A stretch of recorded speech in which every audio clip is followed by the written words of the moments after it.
All right, guys, so we're going to start midterm review 1. I'm going to split this up into 2 videos. Every question on the midterm is, there's an example of it in the review, so make sure and study, maybe watch this video right before you take it. I promise that it will help. So let's start with number 1. It's a one from a long time ago. It says solve R equals 2/5 times P minus 12 for P. The first thing I like to do when I'm doing a problem like this is get rid of my fractions. To get rid of these fractions, I can multiply both sides by the denominator, which is 5. Now I have 5R equals, well, the 5's cancel and leave me 2 times P minus 12. And already that's looking like it's a lot more manageable. Now I'm going to distribute my 2 over the parentheses. I get 5R equals 2P minus 24. Now I just have to move everything away from P and I've got my answer. I'm going to add 24 to both sides. I'm going to come up here to the right. Now I have 5R plus 24 equals 2P. Now I just have to divide everything by 2 to get P by itself. 5R over 2 is the same as 5 over 2R plus 24 divided by 2 is 12, and that equals P. So there's my answer. Notice when I solved for P, the fraction was a reciprocal of itself on the other side. That might be a clue of what the correct answer might be because this will be multiple choice, but just follow your steps, watch your multiplication. Let's go down to number 2. Number 2 says solve the equation. There's a C in there, so that's what I'm solving for. The first thing I'm going to have to do is some distribution. 5 times C is 5C. 5 times negative 1 is negative 5. Now be careful on the next part because I'm distributing negative 2, not just 2. Negative 2 times C is minus 2C. Negative 2 times positive 3 is minus 6. And I still have the minus 2C at the end, and that equals negative 8. Once you do that, we have some like terms we can combine. I've got a 5C, a negative 2C, and a negative 2C. 5 minus 2 is 3. 3 minus 2 is 1, so I have 1C left. I also have negative 5 minus 6. Negative 5 minus 6 is negative 11, equals negative 8. Now all I have to do is move my 11 over, so I add 11 to both sides, and I find that C equals 3. Now you could plug that back in C, plug in 3 for all the C's and work it out. It will be multiple choice, so you could just start from the answers and plug them in and see what works if you're not sure what to do. So let's go ahead and go to number 3.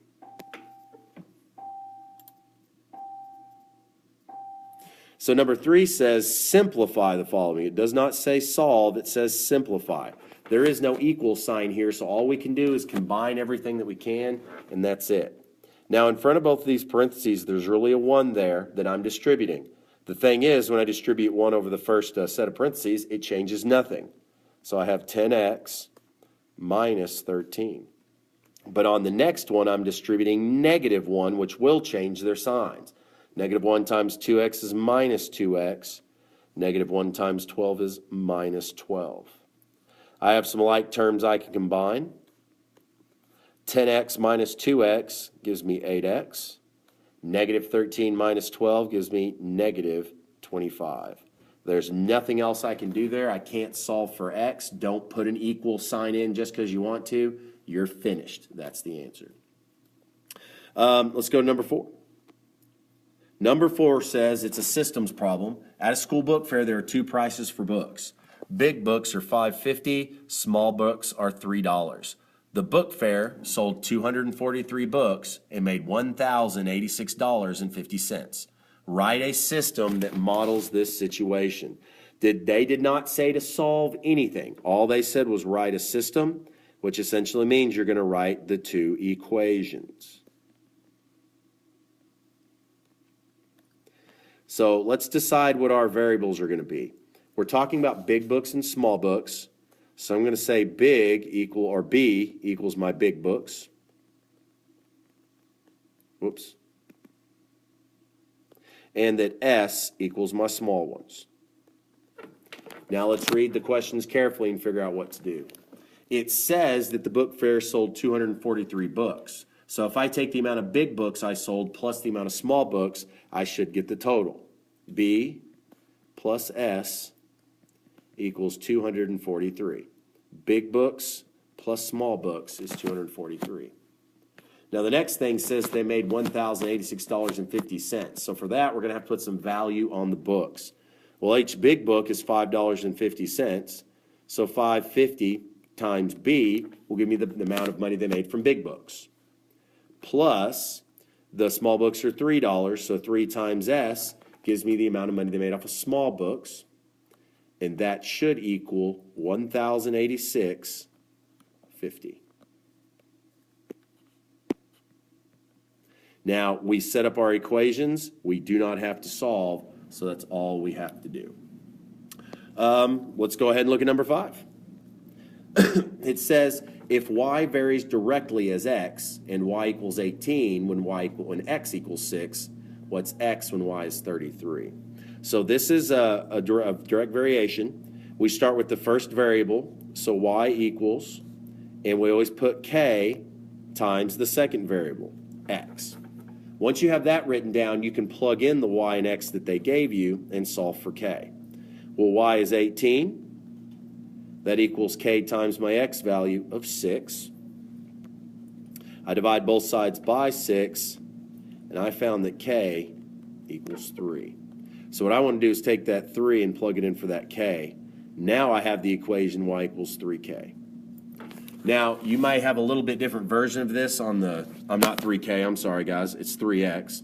You may have a little bit different version of this on the midterm. You may start with the equations and they may say things like this and ask you what would x be when y is 33. If you're not sure, take your answers and plug them into the equation and see which one works. They said y is 33, and we want to know what x is, so I'm going to plug 33 in for y. Now I'm going to divide both sides by 3, and when y is 33, x is 11. Now their answer choices may be equations, they may be numbers. Work backwards, plug things in, see what works if you don't remember exactly what to do. All right, let's go to the next page.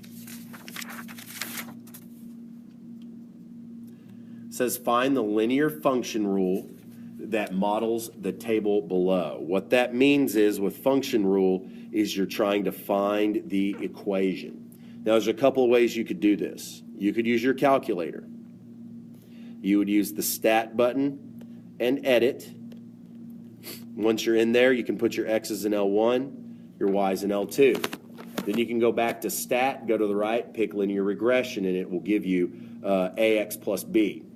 Now when you fill that in, if you do it with your calculator, you'd get y equals 0.66x minus 2. But here's the problem. Star is not going to put decimals in for fractions. What you could do is put 0.66 into your calculator, hit math enter, and it will make it into a fraction. If you do that, you'll get y equals 2/3 x minus 2, which is our answer. Now the other way you could do it is use y equals mx plus b. Remember, we can find m by using y2 minus y1 over x2 minus x1. If we found m, we could then find the y-intercept, which you'll look at the tables when x equals 0, is -2, and I could find my equation that way. It's really up to you what to do, but if you put it in the calculator and miss one number, you're going to think you got it right, and you're going to write down the wrong answer. So be able to do both. I think that'll help you out. And if you don't do both, make sure and use the right equations or right numbers and put it in your calculator. The next one says, what's the equation of a line that's parallel to the line y equals 4/5 x minus 10, but goes to the point 2, 3? Now, these have given us a lot of confusion. That equation is not the equation that I want. It is parallel to my line. And if I remember that parallel lines have equal slopes, parallel have equal slopes, I can use that to know that the slope I'm using is the same as theirs, 4/5. They also gave me this point, which is an x1 and a y1. So I have a point and a slope. I'm going to use point slope form. Y minus y1 equals m times x minus x1. Now I plug in my stuff. Let's see, I have y minus y1, so y minus 3, equals m, my slope, 4/5, times x minus x1, so x minus 2. Now I need to distribute my 4/5. I get y minus 3 equals 4/5 x. Now we have to do 4/5 times -2. You can use your calculator, but remember when you're multiplying fractions, you multiply denominators and numerators. Well, my numerator in -2 is 2. -2 times 4 gives me -8. And then 1 times 5 would be 5. Now I'm almost there. I just have to add 3 to both sides. And this, I think, is a tough part. Now you're going to have y equals 4/5 x. But you guys need to add -8/5 plus 3, which is really 3/1. Now you can't do that. You have to have a common denominator. But I think I can make our denominator on the 3 into 15 or into 5. So I'm going to multiply top and bottom by 5. You end up with -8/5 plus 3 times 5 is 15/5. -8 plus 15 is 7/5.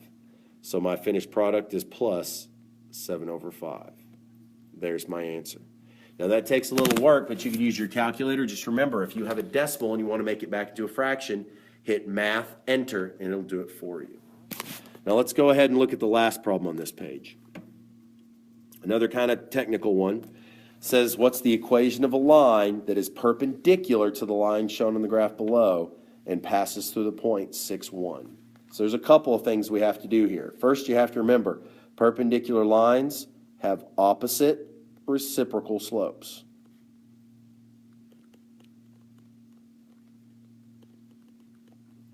Opposite meaning opposite sign, reciprocal meaning you flip the fraction. So if we want to find m for this equation, for the perpendicular line, we're going to have to look at rise over run. So I'm going to write that over here, rise over run. Now I'm trying to find some nice points. It looks like it crosses here at 0, -1, and again here at 1, 2. It's a positive slope because it's going up and to the right. My run is 1. My rise is 3. So m on my perpendicular line is 3/1. But we don't want that. We want our slope that's perpendicular to it. So instead of 3/1, I'm going to have 1/3.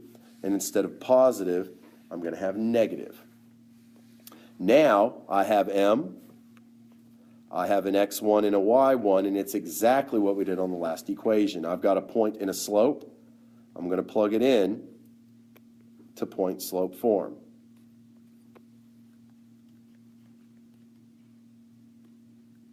And you will have that formula on your formula sheet. So I have y minus y1, which is 1, equals my new m, -1/3, times x minus x1, which is 6. I need to distribute the 1/3 over the parentheses. I still have y minus 1 on the left. -1/3 times x is -1/3 x. -1/3 times -6 is positive. That would be 6/3, which would be 2. I have one more step to get y by itself, which is add 1 to both sides. And I got y equals -1/3 x plus 3. So there's my equation. Now those two are very tricky problems, but if you'll at least find the slopes correctly, then you can eliminate some answer choices. So do your best. Even if you think you can't finish it, try. Now that's the end of part 1. Part 2 will be posted after this one.